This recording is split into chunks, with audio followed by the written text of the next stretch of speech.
Assalamualaikum warahmatullahi wabarakatuh. Saya Cici Heriani, guru mata pelajaran Bahasa Indonesia di SMK Negeri 2 Cipatujah.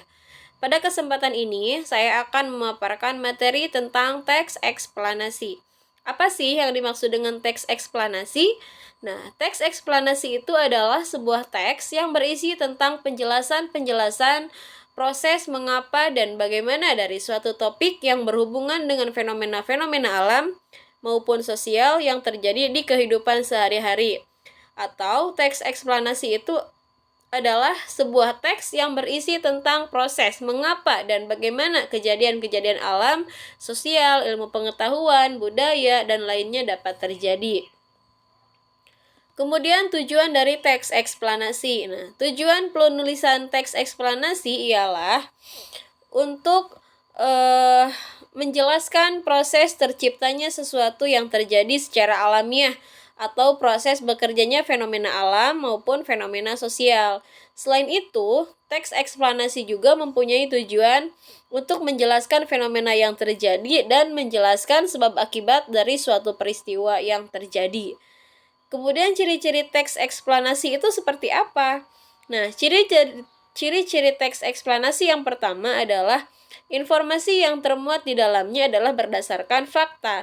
Jadi bukan hanya sebatas wacana atau opini saja, tapi memang peristiwa itu benar-benar terjadi.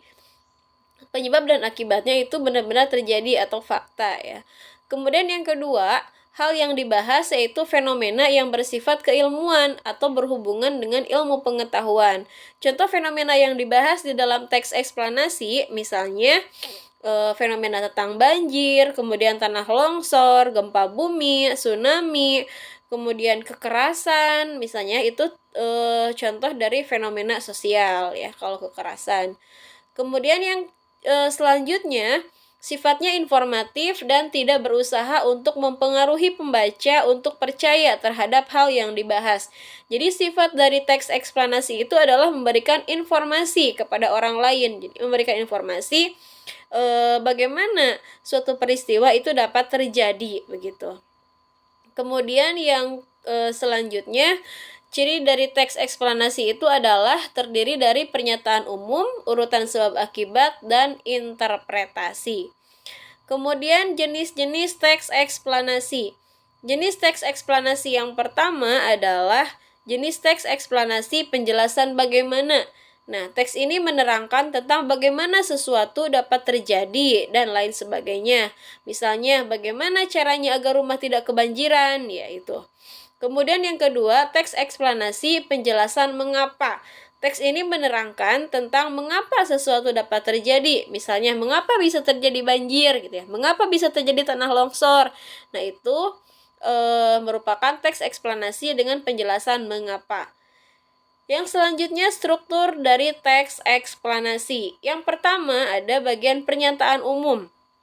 Pada bagian pernyataan umum ini dijelaskan mengenai peristiwa apa yang akan dibahas. Misalnya tentang banjir. Jadi dijabarkan mengenai peristiwa banjir. Ya, jadi itu apa misalnya ya.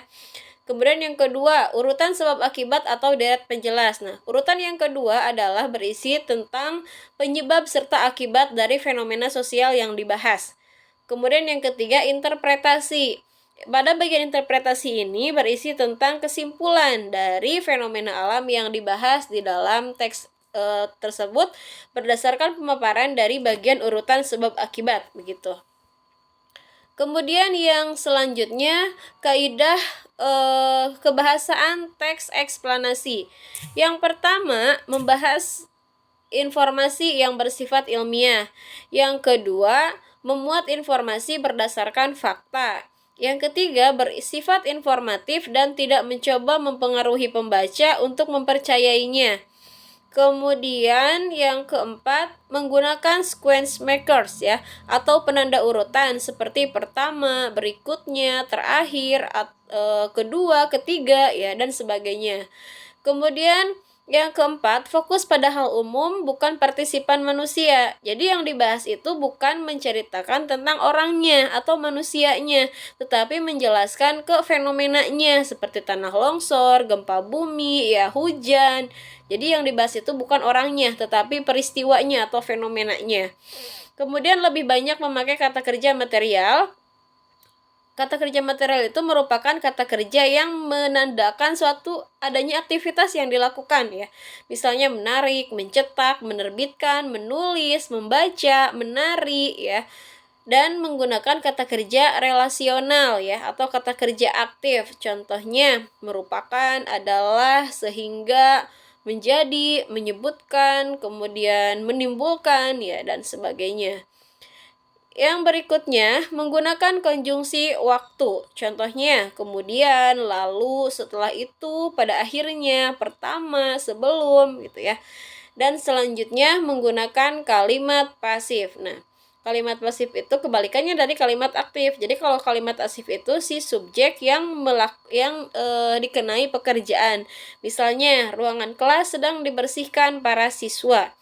Ya, itu kaidah kebahasaan teks eksplanasi. Sekian yang dapat saya sampaikan. Wassalamualaikum warahmatullahi wabarakatuh.